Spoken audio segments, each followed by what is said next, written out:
Hello दोस्तों, मेरा नाम है दीपक और आज मैं आप लोगों को क्लास 12th अकाउंटेंसी का सेकंड बुक कंपनी अकाउंट करवाने वाला हूँ, जिसके अंदर जो हमारा चैप्टर होने वाला है वो होने वाला है अकाउंटिंग फॉर शेयर कैपिटल।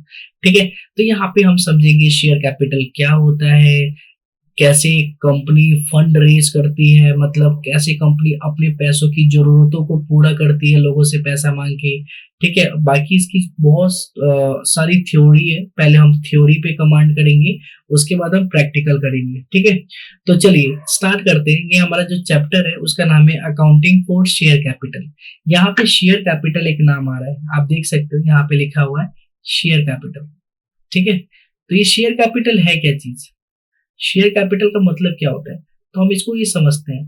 देखो, किसी भी कंपनी को, जैसे ये कंपनी है, किसी भी कंपनी को अगर पैसों की जरूरत पड़ती है, ठीक है, किसी भी कंपनी को अगर पैसे की जरूरत पड़ती है तो क्या करती है, लोगों के पास जाती है, कहती है कि भाई मुझे फंड की रिक्वायरमेंट है। और फंड जो है, ये देखा जाए तो कंपनी का फंड कहाँ कहाँ से आ सकता है, बैंक से आ सकता है। ठीक है, बैंक, पब्लिक। ठीक है, तो मैं बैंक की बात नहीं कर रहा हूँ, मैं अभी पब्लिक की बात कर रहा हूँ। पब्लिक से जब फंड की रिक्वायरमेंट होती है तो बैंक क्या करती है, पब्लिक के पास जाती है और पब्लिक को शेयर देती है। शेयर एक तरह से एग्रीमेंट होता है।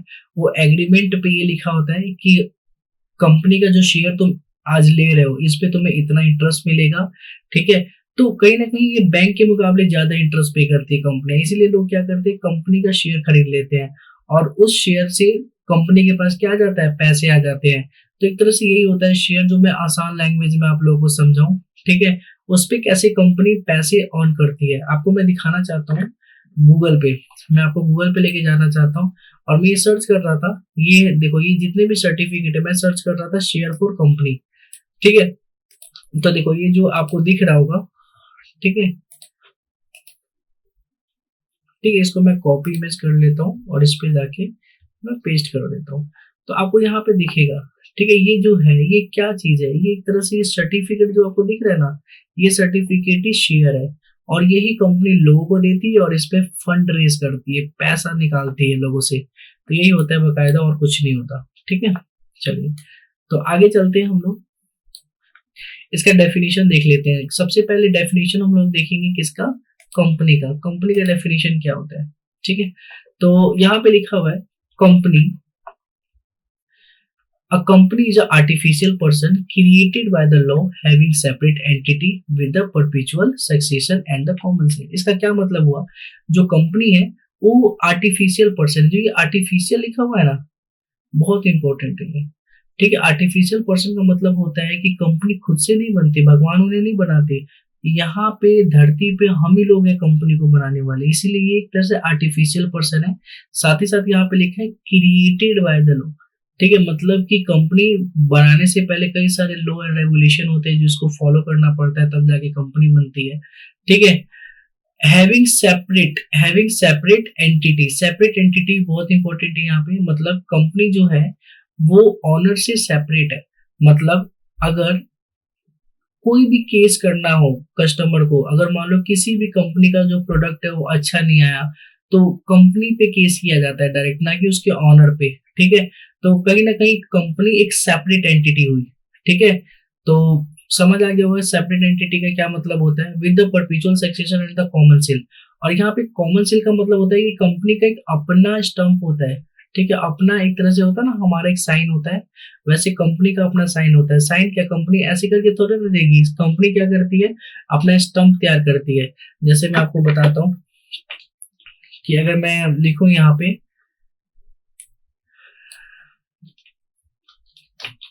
स्टम्प फॉर द कंपनी, ठीक है, तो और मैं यहाँ पे ओके करता हूँ, तो आप देखिए जो ये है, एक तरह से ये जो चीज है ये कंपनी का एक लोगो हो सकता है। ठीक है, तो ये ही एक तरह से कॉमन सील है। ठीक है, यहाँ पे तो वैसे ही आ रहा है, और क्या क्या हो सकता है, स्टम्प ये हो सकता है, कोई भी कंपनी का। मैं यहाँ पे कॉमन सील लिखता हूँ, है ना, common seal of the company. तो देखिए आपको दिखेगा, ये देखिए ये भी एक कंपनी का लोगो है, स्टम्प है। ठीक है, तो ये भी एक तरह से कॉमन सील ही कहलाएगा कंपनी के लिए। ठीक है, तो होप सो आप लोगों को समझ आ रहा होगा। आगे चलते हैं। अब बात आता है characteristic of the company. Company का क्या कैरेक्टरिस्टिक है? तो सबसे पहला आर्टिफिशियल पर्सन होता है, ठीक है, मतलब कि भगवान नहीं बनाते इसे, हम लोग ही बनाते हैं, ठीक है। सेकंड होता है separate legal entity. Separate legal entity का मतलब होता है कि ये अपने ऑनर से अलग है, ठीक है। सीधा अगर कोको कोला कंपनी में छिपकली मिल जाए तो हम सीधा कोको कोला कंपनी पे केस करेंगे, ना कि उसके ऑनर पे, ठीक है, क्योंकि ये सेपरेट है। इवन कंपनी भी केस कर देती है कई बार लोगों पे, या कंपनी को कोई हार्म पहुंचाते हैं या फिर उसका डुप्लीकेट प्रोडक्ट बिकता है तो सीधा कंपनी के द्वारा केस किया जाता है। जैसे बाजार में देखो एडिडास के नाम पे कितने सारे लोकल शर्ट, टी शर्ट, शू ये सब आता है। अगर कंपनी को पता चलता है कि हाँ ये पर्सन बेच रहा है तो कंपनी उसके ऊपर केस कर देती है, ठीक है। ऑनर नहीं करता, कंपनी के द्वारा केस किया जाता है। करने वाला तो ऑनर ही होता है लेकिन कंपनी के नाम पर किया जाता है, इसीलिए कंपनी एक तरह से सेपरेट लीगल एंटिटी के रूप में काम करती है, ठीक है। उसके बाद आता है लिमिटेड लाइबिलिटी। कंपनी का अपना लिमिटेड लाइबिलिटी होता है। लिमिटेड लाइबिलिटीज का मतलब ये हुआ कि कंपनी का जो पेमेंट है लाइबिलिटीज का वो लिमिटेड रहता है कंपनी तक। जैसे मान लो ये जो कंपनी है, ठीक है, ये एक्स वाई जेड जो कंपनी है ये, ठीक है, इसको फंड की रिक्वायरमेंट है, ठीक है। मान लो इसकी जो लाइबिलिटी है टोटल वो है 25 लाख, ठीक है, 25 लाख है। और जो इसका एसेट है, ठीक है, ये एसेट है इसके पास 20 लाख का, ठीक है, मान लेते हैं हम लोग। तो अगर मान लो अगर लिक्विडेट हो रही है कंपनी, लिक्विडेट का मतलब होता है अगर ये बंद हो रहा है, क्लोज हो रही है कंपनी, ठीक है, अगर कंपनी क्लोज हो रही है तो क्लोज के टाइम पे कंपनी को सबसे पहले लाइबिलिटीज वालों को पेमेंट करना होगा। अभी लाइबिलिटीज वालों का पेमेंट है 25 लाख, और लेकिन कंपनी का टोटल एसेट कितना है, 20 लाख का है। तो कंपनी 20 लाख तक देने के लिए लायबल है, मतलब इससे ज्यादा कंपनी पेमेंट नहीं करेगी। समझ में आ गया? क्यों नहीं करेगी? क्योंकि लिमिटेड लाइबिलिटीज होता है कंपनी का, वो कंपनी तक ही सीमित है, ठीक है। इसके बाद है transferability of the share. Company का शेयर जो होता है ना, ये लोग खरीदते हैं और उसके ऊपर वो पैसा देते हैं, लेकिन जब लोगों को नहीं रखना पैसा, जब उनको नीड पड़ती है तो लोग वही शेयर को किसी और से बेच देते हैं। जिनके पास शेयर रहेगा कंपनी उसको इंटरेस्ट देगी, है ना। तो कहीं ना कहीं शेयर का ट्रांसफरेबल होता है ना, संभव होता है इसके अंदर कोई भी शेयर दूसरे को बेच सकता है। कॉमन सेल मैंने बता दिया कि कॉमन सेल होता है हर कंपनी का। इसके बाद मैनेजमेंट ऑफ ओनरशिप। इसका क्या मतलब हुआ कि जो कंपनी के अंदर जो मैनेजमेंट का काम कौन करता है, कंपनी के अंदर जितने भी लोग शेयर लेते हैं कंपनी का, वो एक तरह से ऑनर ही होते हैं कंपनी के लिए, ठीक है। लेकिन वो कंपनी नहीं चलाते, उनके द्वारा एक इलेक्ट किया जाता है डायरेक्टर। वो डायरेक्टर ही कंपनी में जो भी देखना हो, कुछ भी करना हो, वो काम करता है, ठीक है। तो देखो यहाँ पे लिखा है कंपनी इज नॉट, यहां से देखो ये company is not managed by all owner but by their elected representative called director, ठीक है। डायरेक्टर एक तरह से उनके द्वारा इलेक्ट किया जाता है, ठीक है, वोटिंग की जाती है। उसके बाद जो डायरेक्टर होता है वही जो भी रूल एंड रेगुलेशन से रिलेटेड जो भी काम होता है वही देखता है, ठीक है। अब हम बात करते हैं टाइप्स ऑफ कंपनी की, ठीक है। तो होप सो मैं समझ के यही चल रहा हूँ कि आप लोगों को समझ आ रहा होगा। कोई भी दिक्कत हो तो मैं इसे पूछ सकते हैं आप लोग, ठीक है। अब बात करते हैं टाइप्स ऑफ कंपनी। कंपनी कितने टाइप्स की होती है? तो यहाँ पे लिखा हुआ है 3 टाइप्स की कंपनी होती है। एक होता है 1% कंपनी, दूसरा होता है प्राइवेट कंपनी, और थर्ड होता है पब्लिक कंपनी। सबसे पहले बात करते हैं 1% कंपनी किसे बोलते हैं। तो 1% कंपनी के बारे में यहाँ पे नीचे लिखा हुआ है, चलिए एक एक करके हम समझ लेते हैं 1% कंपनी किसे कहते हैं। Company has only 1% as a member और शेयर होल्डर। इसका मतलब ये हुआ जो कंपनी है उसके पास बस एक ही पर्सन होता है, वही मेंबर होता है या शेयर होल्डर होता है, ठीक है। ऐसी कंपनी में जहां पे 1% कंपनी है, ठीक है। It can not form as a charitable, मतलब ऐसी कंपनी चैरिटेबल पर्पस के लिए नहीं होनी चाहिए, नहीं तो उसको 1% कंपनी नहीं बोलेंगे, ठीक है। थर्ड है there should not be investment in share in other company, मतलब कोई भी अदर कंपनीज में जो नॉन फाइनेंशियल कंपनी होती है उसमें नहीं होना चाहिए शेयर इस कंपनी का। जैसे कई होता है कि एक कंपनी दूसरी कंपनी में इन्वेस्ट कर लेती है, उनके शेयर खरीद लेती है, तो ऐसा नहीं होना चाहिए। ये कंपनी दूसरी कंपनी का शेयर नहीं खरीद सकती, ठीक है। फोर्थ है annual turnover of the company should not be exceed 2 crore. ये बहुत इंपॉर्टेंट है। ऐसी कंपनी का जो एनुअल सेल है, ठीक है, ये 2 करोड़ से ऊपर नहीं होना चाहिए, ठीक है।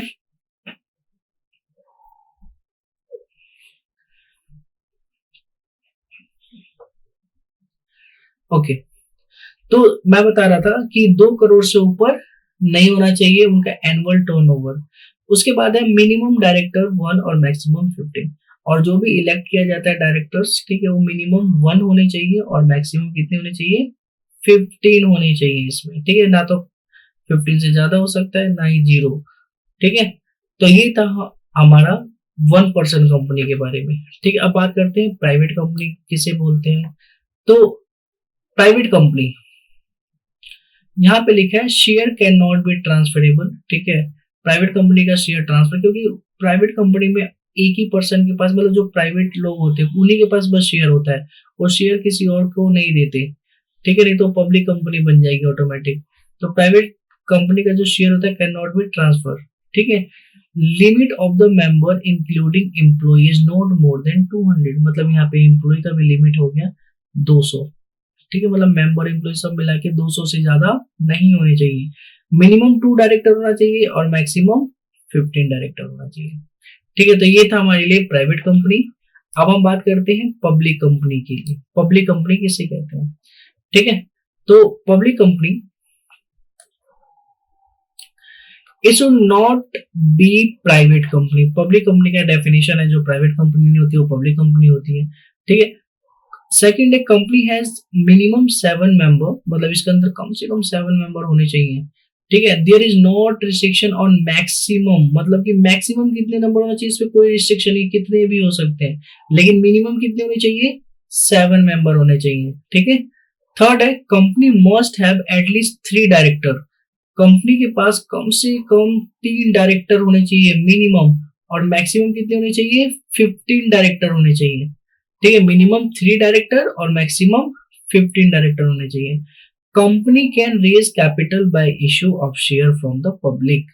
कंपनी कैसे कैपिटल रेज कर सकती है, इश्यू करके शेयर को फ्रॉम द पब्लिक। तो ये था हमारा पब्लिक कंपनी, ठीक है। इसके बाद हम बात करें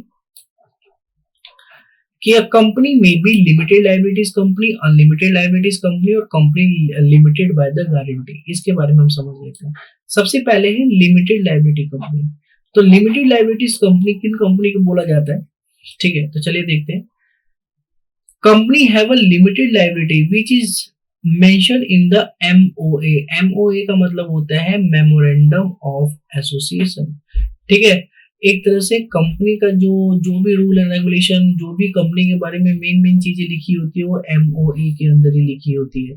तो company have a limited liability which is mention in MOA of the company, ठीक है। ये एमओए में लिखा होता है कंपनी का एक लिमिटेड लायबिलिटी है, जो भी शेयर लेता है, जो भी लायबिलिटीज है कंपनी के लिए, ठीक है, वो कंपनी लायबल है पे करने के लिए कंपनी तक, ठीक है।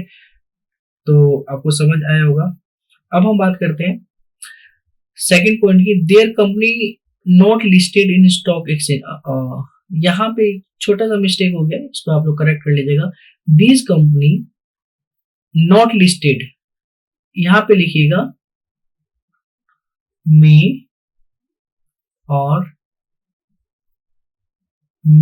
और इसके बाद लिखा है नॉट, ठीक है। तो दिस कंपनी मे और may not listed in stock exchange. जरूरी नहीं कि स्टॉक एक्सचेंज में लिस्टेड हो, ये नहीं भी हो सकती है स्टॉक एक्सचेंज में लिस्टेड, ठीक है। It's mean company share can not be sell और परचेज बाय द पब्लिक, ठीक है। अगर कंपनी स्टॉक लिस्टेड नहीं है, ठीक है, तो इसका मतलब ये होगा कि वो पब्लिक से फंड रेज नहीं कर सकती। अगर वो लिस्टेड है तो कंपनी से फंड रेज कर सकती है, ठीक है। अब हम बात करते हैं unlimited liabilities of a company. Company where the liabilities of its member is unlimited. इसका मतलब ये हुआ कि ऐसी कंपनी जिसके अंदर लायबिलिटीज जो है वो अनलिमिटेड होता है। इसका क्या मतलब हुआ कि अगर लायबिलिटीज ज्यादा है एसेट के मुकाबले, तो ऑनर या जितने भी उसमें मेंबर्स है उस कंपनी में, वो लाइबल होंगे, चाहे उनका प्रॉपर्टी बिक जाए, चाहे कुछ भी हो जाए, वो प्रॉपर्टी बेच के उनको देना पड़ेगा, लेकिन देना पड़ेगा जरूर, ठीक है। तो ऐसी कंपनी को बोलते हैं अनलिमिटेड लायबिलिटीज कंपनी, ठीक है।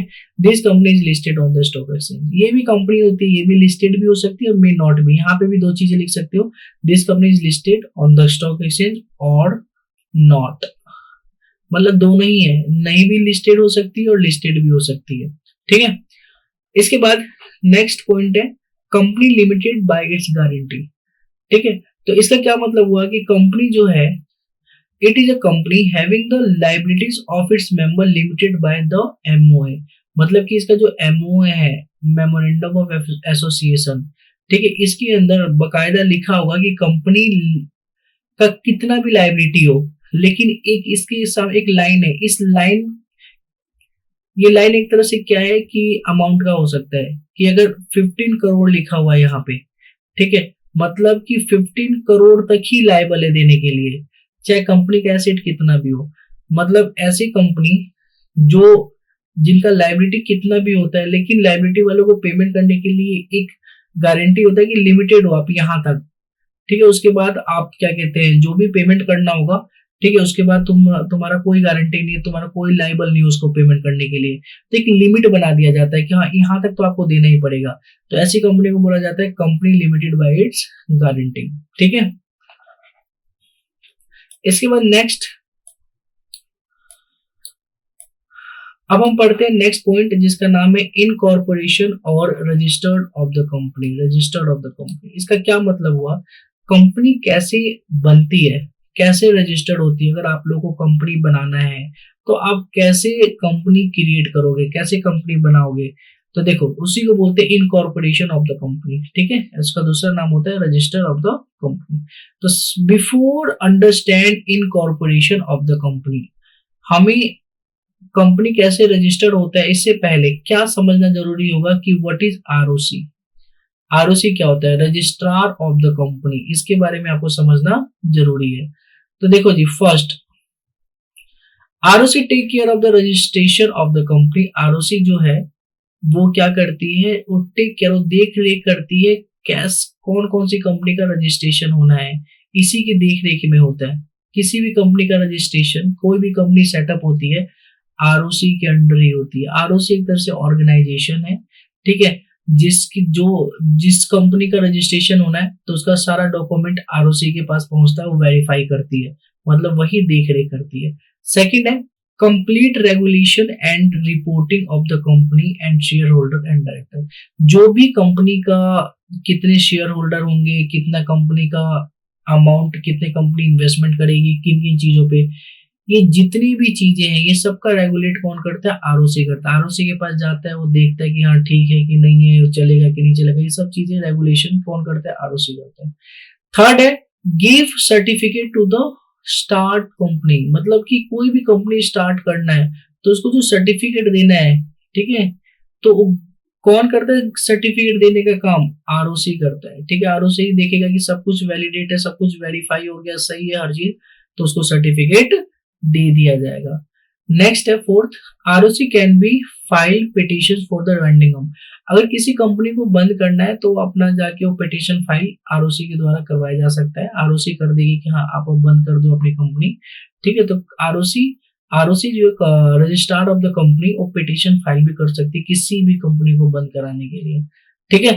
फिफ्थ है ROC finalise several statutory requirement which is provided by the promoters। promoters यहाँ पे क्या है, what is promoter, ठीक है।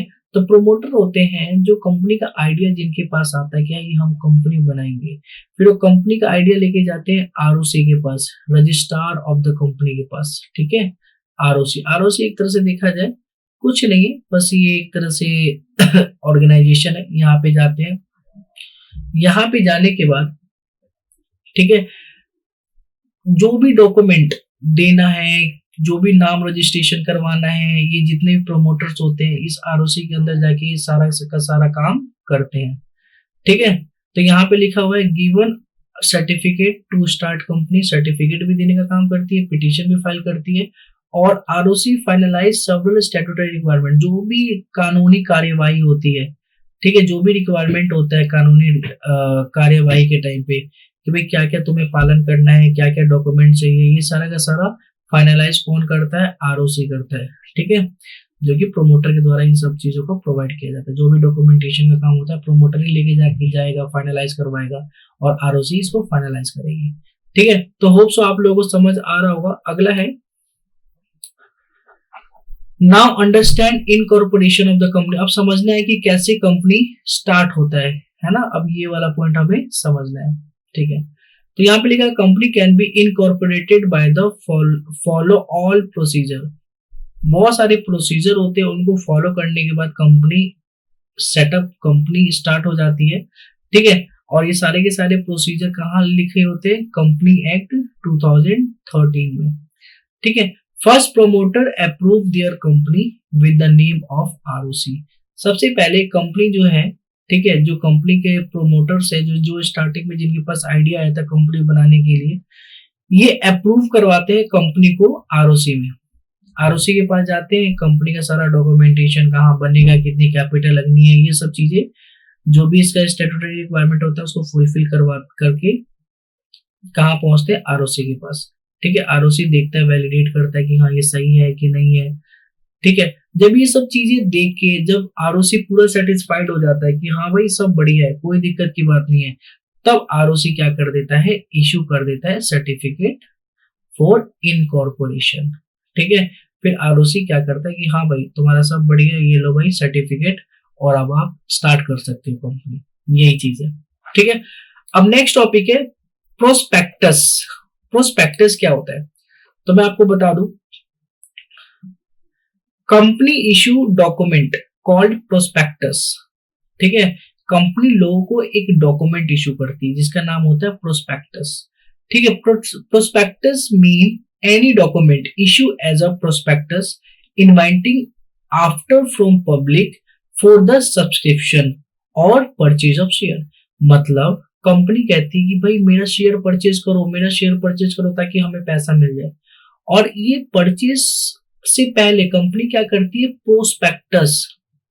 ठीक है, जो कंपनी का जो प्रोस्पेक्टस होता है एक तरह से ये डॉक्यूमेंट टाइप का होता है। ठीक है, यहाँ पे लिखा होता है प्रोस्पेक्टस। ठीक है, अब ये जो प्रोस्पेक्टस होता है ये कंपनी हर लोगों को देती है, कहती है कि मेरी कंपनी में इन्वेस्टमेंट करो, मेरी कंपनी ये काम करेगी, मेरी कंपनी का ये प्रॉफिट रहेगा, ये मतलब हर चीज मेंशन करती है। हम इतना इंटरेस्ट देंगे जो हमारे कंपनी में इन्वेस्टमेंट करेगा। ठीक है, ये एक तरह से प्रोस्पेक्टस हर किसी को इशू किया जाता है ताकि लोग क्या करें, परचेज करें शेयर को, कंपनी का जो भी शेयर होता है उसको परचेज करें। तो उससे पहले पब्लिक को एक तरह से प्रोस्पेक्टस सेंड किया जाता है। ये कंपनी के साइट पे होता है, वहां से डाउनलोड कर लेते हैं लोग और देखते हैं कंपनी का पूरा बायोडाटा, एक तरह से कह सकते हैं कि कंपनी के बारे में हर चीज वहां लिखा होता है प्रोस्पेक्टस में। ठीक है, उसी को देख के कंपनी का लोग शेयर खरीदने का मन बनाते हैं। ठीक है, तो समझ आ गया प्रोस्पेक्टस क्या होता है। ठीक है, अब बात करते हैं मिनिमम सब्सक्रिप्शन का क्या मतलब होता है। ठीक है, यहाँ पे बात आता है सेबी। सेबी का मतलब होता है security and exchange board of India. SEBI जो होता है ये कंपनीज जो होते हैं ना, उनकी एक तरह से देखा जाए कंपनीज के पेरेंट्स के रूप में काम करता है, देख रेख का काम करता है सेबी। ठीक है, आरओसी तो एक बार रजिस्टर कर दिया कंपनी को, उसके बाद सारा काम हो जाता है सेबी का। ठीक है, उसी के वही रूल एंड रेगुलेशन बनाएगी, कंपनी क्या करना चाहिए, कंपनी को क्या नहीं करना चाहिए, हर चीज सेबी का काम होने लग जाता है। ठीक है, तो the regulatory authority of the listed company prescribe the company must receive minimum subscription for the 90%। इसका क्या मतलब हुआ कि सेबी के अनुसार अगर कोई भी कंपनी, ठीक है, लोगों को शेयर बेचती है, मान लो लोगों को 100 शेयर बेचा, ये एग्रीमेंट होगा, ये एग्रीमेंट 100 टोटल बेचे।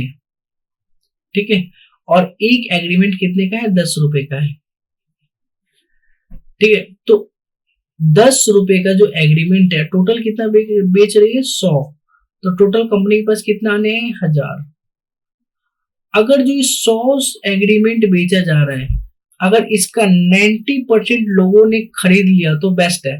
अगर 90% लोगों ने नहीं खरीद, अगर 90% से कम लोगों ने खरीदा, मान लो 100 में से बस 80 लोगों ने खरीदा हो, या 70 लोगों ने खरीदा हो, 60 लोगों ने खरीदा हो, 50 लोगों ने खरीदा हो, अगर 90% से कम लोग खरीदते हैं इसको, शेयर को, किसी भी कंपनी का, फिर सेबी क्या कहती है कि देखो जी, अगर शेयर लोग पसंद नहीं कर पा रहे, इसका मतलब तुमने अभी तक ट्रस्ट बिल्ड नहीं किया उन लोगों के बीच। तो आप क्या करो, दोबारा मेहनत करो, मतलब अब उनका पैसा उनको वापस लौटा दो, और फिर दोबारा आना कभी और मेहनत करो, ताकि लोगों के अंदर ट्रस्ट बिल्ड हो सके आपकी कंपनी के बारे में, और लोग आपका सारा शेयर खरीद सके। ठीक है, तो सेबी कहते हैं कम से कम 90% लोगों को खरीदना ही पड़ेगा शेयर आपका, तभी हम मान के चलेंगे कि हाँ, आपकी कंपनी आगे सरवाइव कर पाएगी और आपकी कंपनी एलिजिबल है लोगों से पैसा लेने के लिए। तो कंपनी स्टार्टिंग में जितना शेयर देते हैं लोगों को, ठीक है, 100 शेयर, यहाँ पे टोटली 100 शेयर मैं बता रहा हूँ कि 100 शेयर लोगों को इन्होंने दिया, तो 100 में से कम 90 शेयर जरूर बिकने चाहिए। ठीक है, यहाँ पे लिखा in case of minimum subscription, अगर कम आया, 90% से कम आता है, ठीक है, मिनिमम सब्सक्रिप्शन नॉट रिसीव्ड, तो इससे क्या करना पड़ेगा, फिर कंपनी को refunded with in the 15 days, 15 दिन के अंदर अंदर उनको जिन्होंने शेयर खरीदा है, बाकियों ने, जैसे मान लो 100 शेयर में से 80 लोगों ने शेयर खरीदा, ठीक है, 20 लोगों ने खरीदा नहीं, तो देखा जाए कि 100 का जो 90% होता है वो 90 होता है, तो 90 लोगों ने तो खरीदना चाहिए था, लेकिन 90 लोगों ने नहीं खरीदा, तो अब 80 लोगों ने खरीदा, तो 80 लोगों को अब इनका जो पैसा जो खरीदा, जो कंपनी के पास इनका पैसा आ गया, अब इनको कंपनी को क्या करना होता है, वापस करना होता है फिर लोगों को। ठीक है, कि लो भाई, हमारा 90% लोगों ने खरीदा नहीं, इसीलिए बाकियों का भी पैसा हम वापस कर रहे हैं, तो ये वापस करना होता है within 15 days from closure of issue, मतलब जो इश्यू का काम कंप्लीट हो जाता है उसके 15 दिन के अंदर अंदर इनका पैसा इनको वापस करना होता है। अगर इनकेस नहीं कर पाती है तो रेट ऑफ इंटरेस्ट लग जाता है, फिर इनको इंटरेस्ट भी साथ में देना पड़ता है, ठीक है, उन पैसों के ऊपर। ठीक है, तो आप लोगों को समझ आ रहा होगा, मैं ये मान के चलता हूं। अब चलते हैं आगे, प्रीलाइमिनरी एक्सपेंसेस क्या होते हैं। ठीक है, प्रीलाइमिनरी एक्सपेंसेस होते हैं ऐसे एक्सपेंस जो कंपनी इशू करती है, कोई भी कंपनी जो शेयर इशू करती है, ठीक है, वो शेयर इशू करने के टाइम पे जो भी खर्चे होते हैं, ठीक है, वो खर्चे स्टार्टिंग के खर्चे, उन्हीं खर्चों को बोला जाता है प्रीलाइमिनरी एक्सपेंसेस। जैसे प्रीलाइमिनरी एक्सपेंसेस आर दोज एक्सपेंसेस, ठीक है, incurred for incorporating the company, मतलब कंपनी के बनने के टाइम पे जो भी खर्चा लगता है, सच एज लीगल एक्सपेंसेस, जो भी लीगल एक्सपेंसेस हो, ठीक है, रजिस्ट्रेशन फीस हो, ठीक है, पब्लिक इश्यू एक्सपेंस हो, ऑडिट हो, जितने भी छोटे छोटे एक्सपेंस होते हैं स्टार्टिंग के टाइम पे, वो सारे के सारे एक्सपेंस को बोलते हैं प्रीलाइमिनरी एक्सपेंसेस। ठीक है, और ये प्रीलाइमिनरी एक्सपेंसेस को राइट ऑफ कर दिया जाता है, मतलब इसका पैसा कहाँ से आता है, इसका पैसा आता है सिक्योरिटी प्रीमियम से। अभी सिक्योरिटी प्रीमियम क्या है, ये आने वाले क्लास में समझ आ जाएगा सिक्योरिटी प्रीमियम होता क्या है। और कैपिटल रिजर्व से भी पैसा आता है, कंपनी का जो कैपिटल रिजर्व होगा ना, रिजर्व में पैसा, वहीं से ये यूटिलाइज करती है प्रीलाइमिनरी एक्सपेंसेस के लिए। ठीक है, और प्रॉफिट एंड लॉस से भी वो खर्चा करती है, तो यहाँ इन इन जगहों से वो प्रीलाइमिनरी एक्सपेंसेस के लिए पैसा जुटाती है। ठीक है, तो प्रीलाइमिनरी एक्सपेंस जो स्टार्टिंग जो कंपनी बनती है उस टाइम पे जो भी खर्चा होता है उसको बोलते हैं प्रीलाइमिनरी एक्सपेंसेस। अब बात करते हैं share capital of the company. ठीक है, share capital of the company का क्या मतलब हुआ, तो यहाँ पे लिखा हुआ है share capital mean the amount that the company receive, company जो अमाउंट रिसीव करती है टूवर्ड शेयर से जो कंपनी पैसा अमाउंट रिसीव करती है, किसे, शेयर कैपिटल से। ठीक है, इसके लिए कंपनी को क्या करना पड़ता है, इश्यू ऑफ द शेयर, ठीक है, both equity and preference share, मतलब कि शेयर कैपिटल कुछ नहीं है, ये अमाउंट है, ठीक है, ये अमाउंट रिसीव कर रही है, ठीक है, किस चीज से, लोगों को शेयर देके। ठीक है, अब ये शेयर दो तरीके का हो सकता है, एक हो सकता है इक्विटी शेयर और दूसरा हो सकता है प्रेफरेंस शेयर।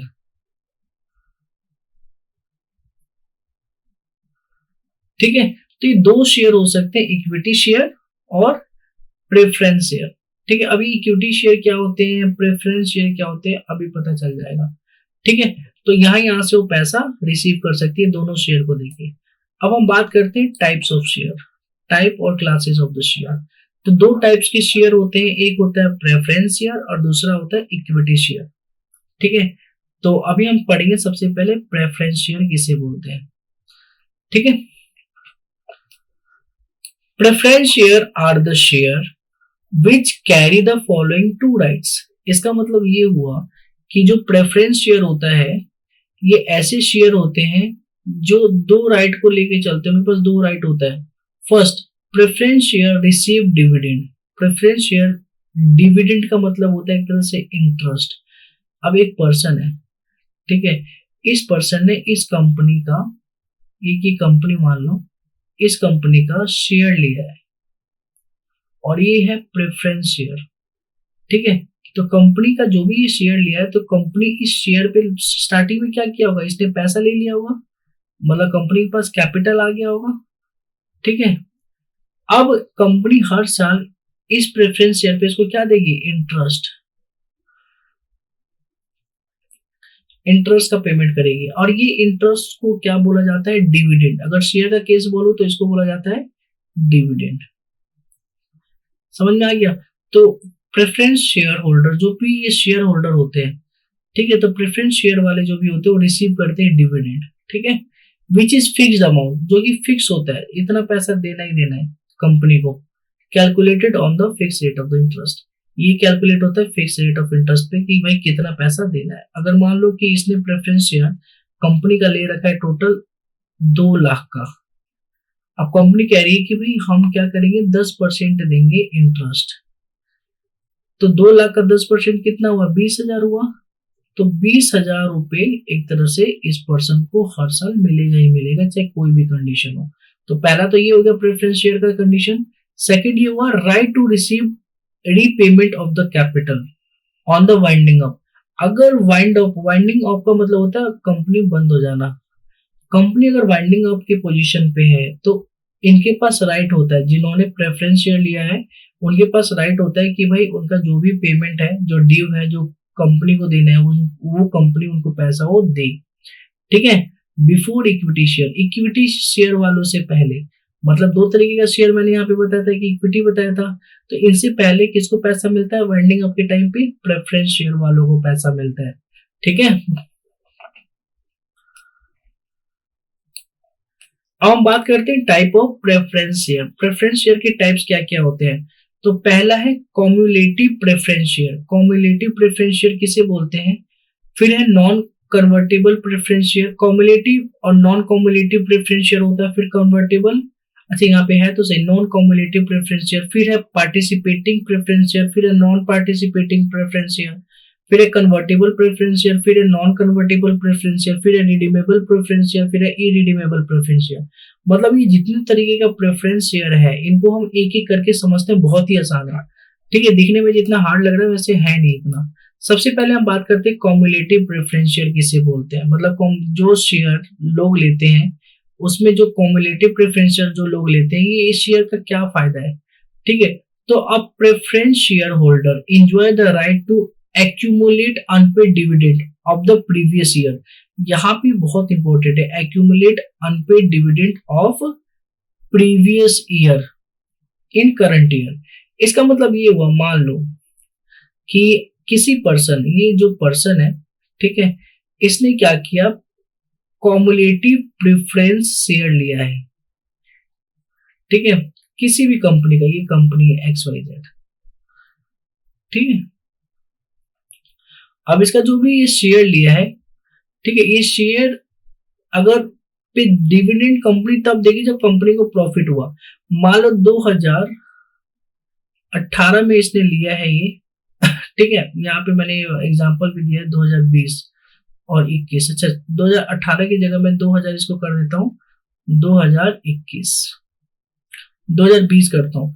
2020 में मान लो कंपनी को हो गया लॉस, कंपनी इसके ऊपर क्या डिविडेंड देगी, नहीं देगी, लॉस हो गया तो प्रेफरेंस शेयर वालों को डिविडेंड नहीं मिलेगा। 2021 में भी हो गया लॉस, सेम। तो कंपनी का 2021 में डिविडेंड देगी, तो 2021 में भी डिविडेंड कंपनी नहीं देगी। लेकिन अगर 2022 की बात करूं, 2022 में प्रॉफिट हो गया कंपनी को, तो कंपनी डिविडेंड 2022 में देगी, हाँ यहाँ पे देगी। क्या पहले वाला भी डिविडेंड देगी? तो हाँ, इन दोनों का जो भी डिविडेंड बनता है तो इनको भी प्लस कर देगी, और इसके साथ मतलब ये तीनों का ही डिविडेंड एक साथ इस पर्सन को, किसको, इस पर्सन को मिल जाएगा। ठीक है, तो ये तभी मिलेगा जब इस पर्सन ने कॉम्युलेटिव प्रेफरेंस शेयर लिया होगा।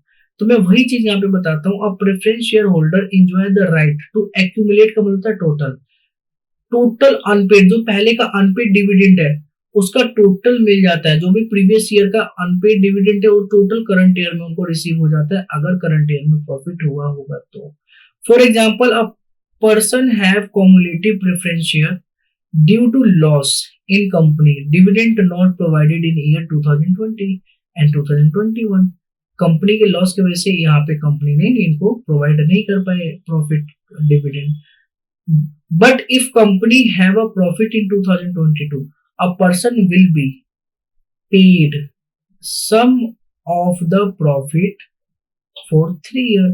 अगर कंपनी को प्रॉफिट हो गया तो इस पर्सन को 3 साल का प्रॉफिट फिर लगातार मिल जाएगा।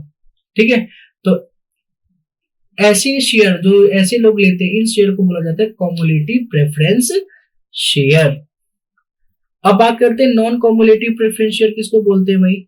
नॉन कॉम्युलेटिव प्रेफरेंस शेयर में मैं तुम्हें बता दूं कि कोई भी पर्सन अगर उसने लिया है नॉन कॉम्युलेटिव प्रेफरेंस शेयर, ठीक है, तो ये जो शेयर है ना, अगर लॉस है, मान लो कि इसने जो भी शेयर लिया है, ठीक है, कंपनी का अगर लॉस हो जाता है 2020 में, लॉस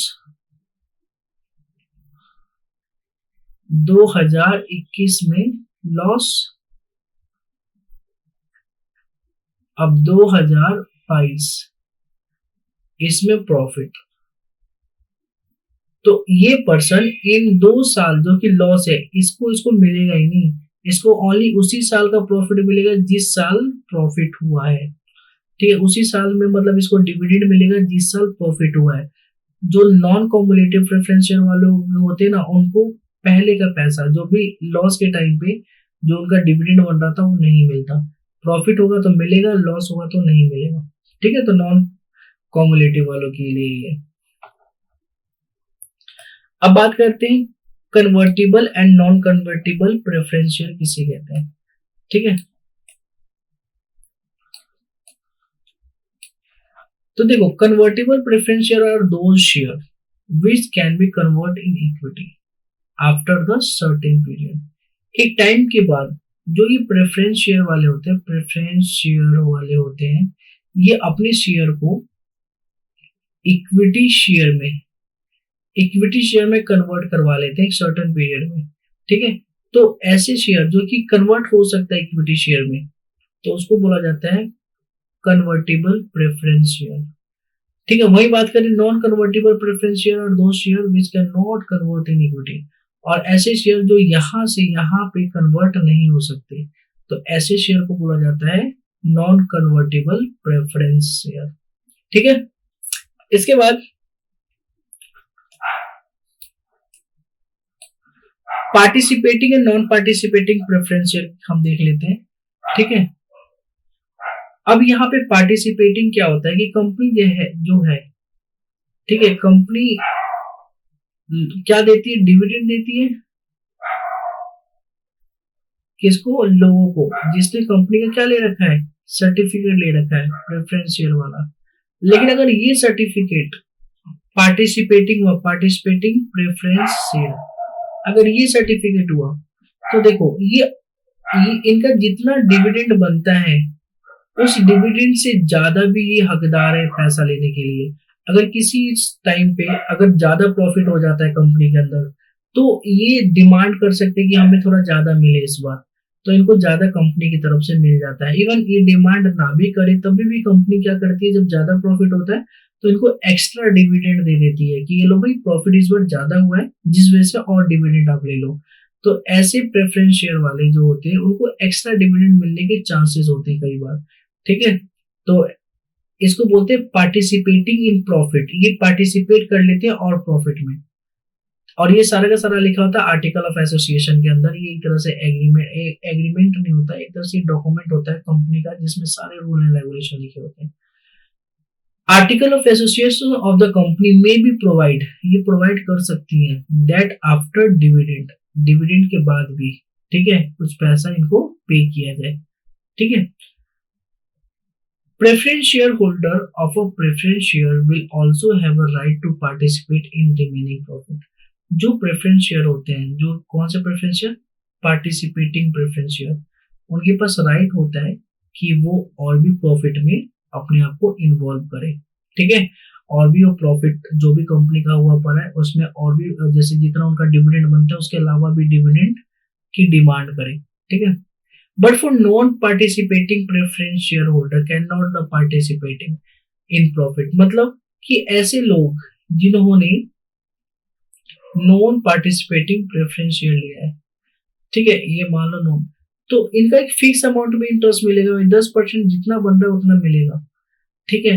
लेकिन ध्यान रखना, जो भी इन्होंने पैसे दिए उसका 10% मिलेगा, लेकिन अगर कंपनी को ज्यादा एक्सेस प्रॉफिट हो जाता है तो इनको एक्स्ट्रा मिलने के चांसेस नहीं होते, ठीक है, क्योंकि इन्होंने कौन सा लिया हुआ है, preference share, non participating preference share, ठीक है।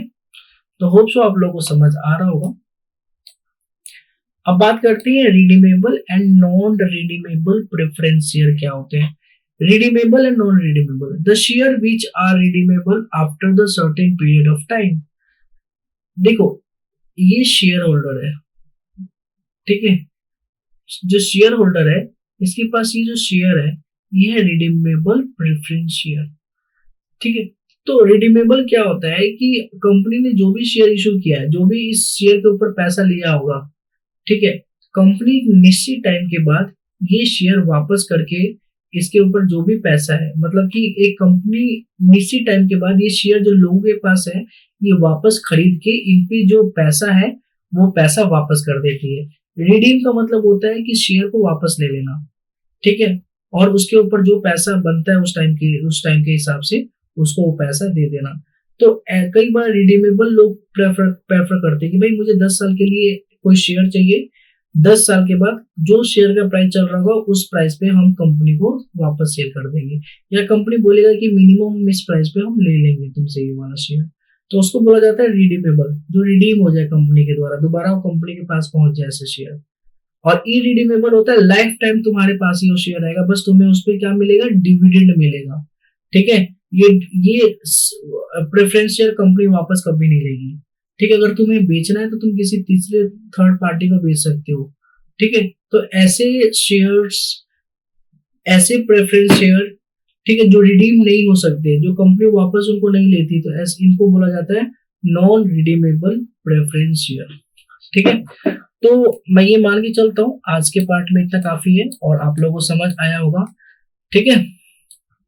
बाकी हम नेक्स्ट क्लास में इसका अगला पार्ट देखेंगे, अब प्रैक्टिकल स्टार्ट हो जाएगा, ठीक है। तो मिलते हैं हम नेक्स्ट क्लास में।